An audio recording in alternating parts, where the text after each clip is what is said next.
Buenas tardes, vamos a comenzar con el capítulo de isómeros y estereoquímica. Previo a comenzar haremos un pequeño resumen con respecto al concepto de isómeros. Recuerden que nos referimos a isómeros cuando tenemos compuestos que son diferentes pero que tienen exactamente la misma fórmula molecular. Esto nos lleva a dos tipos de isomerías básicas, la que se llama constitucional, en donde los átomos están unidos en un orden diferente para las moléculas, como lo estamos viendo en este ejemplo. Miren que hacia su izquierda tenemos un éter, en donde tenemos este oxígeno en el medio de la molécula, conformando el dimetiléter. Lo comparamos contra esta molécula que también tiene 4 átomos de carbono, pero que tiene un OH en el extremo. Esta molécula, por lo tanto, es un alcohol. Sin embargo, si comparamos el número total de átomos de carbono, de hidrógeno y de oxígeno en las dos moléculas, es exactamente el mismo, lo que los configura como isómeros constitucionales. El otro tipo de isómeros se denomina configuracional. Es un poquito más complejo, tiene que ver con que las fórmulas moleculares nuevamente son las mismas, pero ahora lo que diferencia a los grupos en la molécula son su disposición espacial. Miren que aquí tenemos un alqueno, por tener este doble enlace, en donde los grupos CH3 están del mismo lado de la molécula. Esto nos dice que esta molécula se denomina como cis-2-buteno. La comparamos contra esta molécula que tiene exactamente el mismo número de átomos, pero cuya disposición de los grupos metilo está en posiciones diferentes. Miren que ahora los grupos metilo están al lado y lado, extremos contrarios de los grupos de carbono que tienen el doble enlace. Eso hace que esta molécula sea un trans-2-buteno. Nuevamente tenemos exactamente la misma fórmula molecular, pero la una molécula y la otra tienen disposiciones espaciales diferentes de grupos, en este caso hacia el doble enlace. Otro tipo de isomerismo configuracional es el que nos interesa hoy día y se denomina estereoisomerismo. Estéreo tiene que ver con espacio, y esto nos dice que debemos pensar en cómo esos grupos están pegados con respecto a un solo átomo, que lo denominaremos quiral. Quiral viene de un vocablo griego que significa mano. Cuando nosotros tenemos la mano derecha y nos la colocamos enfrente a un espejo, vamos a obtener la mano izquierda. Estas dos son iguales desde el punto de vista del reflejo, pero si lo queremos llevar a colocarla una sobre la otra, no es posible. Déjenme ver si lo puedo mostrar aquí. Tenemos las dos manos. La una es el reflejo especular de la otra. Las dos son reflejos, pero si yo las quiero separar y ahora la quiero unir uno con la otra, miren que me sobran los pulgares. Eso quiere decir que estas dos no son superponibles una con respecto a otra. Exactamente lo mismo pasa con objetos o con moléculas. Aquí tenemos nuestras dos manos. Veamos algunos ejemplos adicionales. En realidad todo el cuerpo humano es quiral. Si nosotros tomamos el reflejo de una persona, como por ejemplo este juez, nos damos cuenta que su imagen especular no es superponible con el juez considerado como el original. En objetos podríamos tener situaciones interesantes como algo que gire. Miren que si tenemos un objeto que gira hacia la izquierda, su imagen especular va a girar hacia la derecha y por lo tanto no se pueden superponer uno con respecto al otro. Lo mismo tenemos en objetos que son de uso diario, como este teléfono. Miren que el teléfono de la izquierda es exactamente igual que el de la derecha, pero quien lo diferencia es el cable. El cable que tenemos en la una u otra imagen hace que si yo superpongo este teléfono sobre este, siempre voy a tener aquí algo que no los hace iguales, que los hace asimétricos. De hecho, esa es la palabra clave, la simetría o la asimetría. Este es el ejemplo que más me gusta y tiene que ver con letras. Miren que aquí tenemos la letra B, cuya imagen especular es la D, y la letra P, cuya imagen especular es la Q. Nosotros podríamos pensar en que al girar la letra D, podríamos obtener la letra B. Sin embargo, una vez que lo hacemos, nos damos cuenta que obtenemos la P, que no tiene nada que ver con su imagen original. Lo mismo diríamos de la letra Q para obtener la letra P, siendo que obtenemos la letra B. En definitiva, como ven ustedes, la imagen especular no es superponible con la imagen considerada real, incluso así se gire la imagen especular. Cuando tenemos en cambio una imagen que puede superponerse a su imagen especular, vamos a decir que esto es no quiral o aquiral. Podemos tener moléculas o podemos tener objetos que tienen una operación de simetría como un plano especular o un centro de inversión, y si es que tenemos que la molécula u objeto es igual a su imagen especular, en ese caso se transforma en aquiral. Veamos una molécula.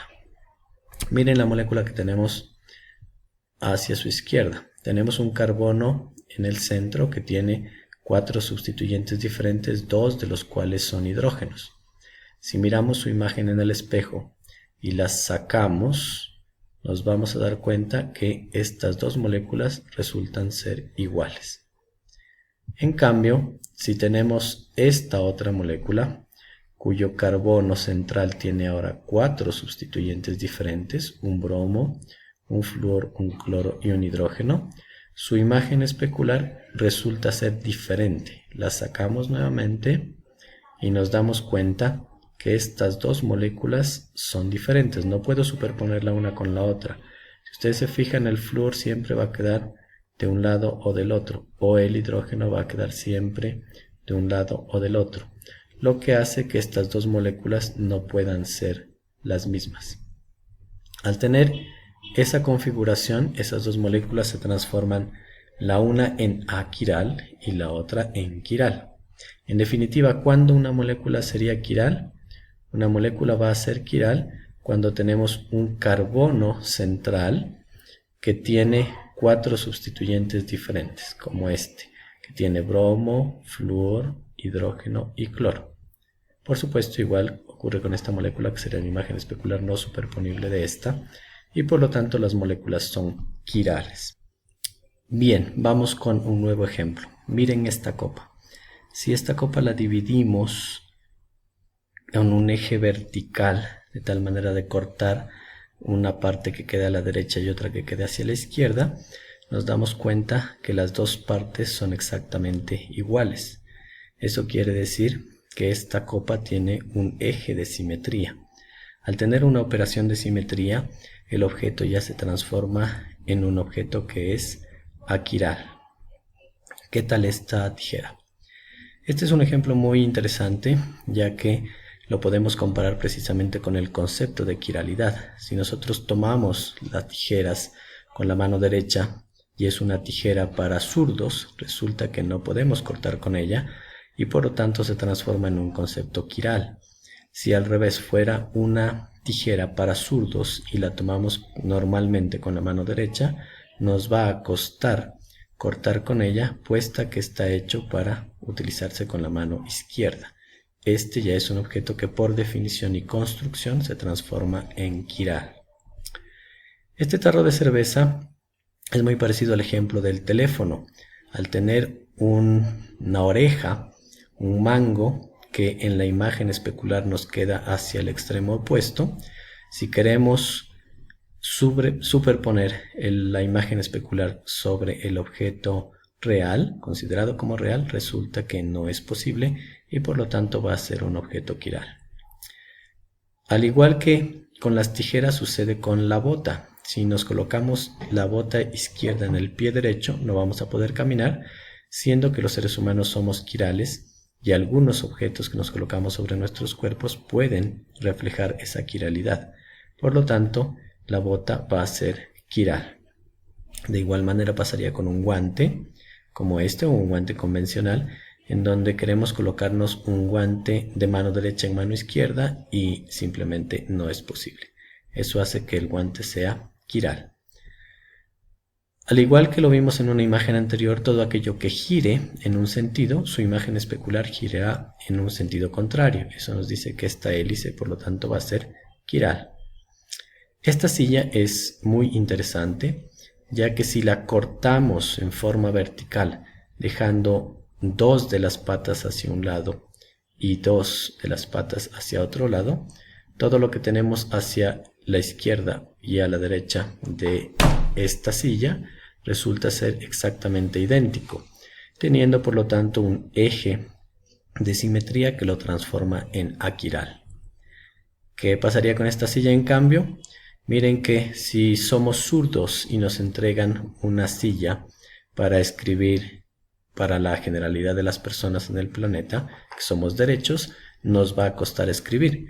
Eso quiere decir que esta es una silla que no tiene una operación de simetría o que depende del uso de nuestras manos en este caso, y por lo tanto va a ser quiral. Conversemos un poquito de moléculas. Miren que aquí tenemos el cis 1,3-dimetilciclopentano.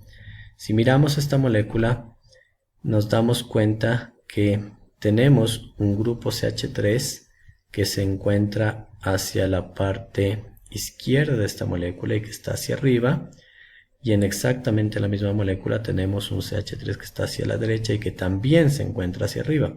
Eso nos dice que esta es una molécula cis. Si miramos esta forma de ver la molécula, que sería un plano central hacia nuestra vista, y le colocamos un eje, nos damos cuenta que ese eje divide a la molécula en dos planos que son exactamente idénticos hacia la derecha y hacia la izquierda, lo que nos dice que esa molécula va a ser aquiral. Lo interesante viene aquí. Cuando pasamos del cis 1,3-dimetilciclopentano hacia el trans 1,3-dimetilciclopentano, miren que el grupo CH3, este grupo CH3 que hace un momento atrás se encontraba hacia arriba, ahora lo tenemos hacia abajo. Eso hace entonces que esta molécula tenga un grupo CH3 que, una vez que enviamos el plano especular, nos quede con un CH3 para adelante y un CH3 hacia atrás. Eso nos dice que la molécula, a pesar de ser muy parecida a la anterior, ahora va a ser una molécula quiral. Si miramos esta de aquí, es el 1,1-dimetilciclohexano, nos damos cuenta que podríamos pasar un eje a través de la molécula, en este caso horizontal, y cortarla de tal manera que todo lo que nos queda en la parte superior de la molécula es exactamente igual a lo que nos queda en la parte inferior. Eso ya le entregó una operación de simetría y por lo tanto la molécula es aquiral. ¿Qué tal esta? Tenemos al 2-butanol. La mejor forma de visualizar esta molécula es chequear el carbono al cual están unidos los grupos que vamos a querer evaluar como diferentes. Miren que tenemos un CH3 para arriba, un hidrógeno hacia la izquierda, un OH hacia la derecha y tenemos un CH3, CH2 hacia abajo. Esto nos dice que este carbono es quiral. Por lo tanto, vamos a poder tener un espejo, mirar su imagen especular y vamos a decir que esta va a ser una molécula quiral. Finalmente veamos la 2-butanona, que nos indica, aquí tenemos al carbono, en donde tenemos un CH3 hacia la izquierda, un CH3, CH2 hacia la derecha, pero resulta que tenemos un doble enlace. Esto es equivalente a tener dos oxígenos pegados al carbono y por lo tanto este ya no es un carbono quiral, lo que nos dice que la molécula es aquiral. En la próxima revisaremos otros ejemplos y avanzaremos en el concepto. Muchas gracias.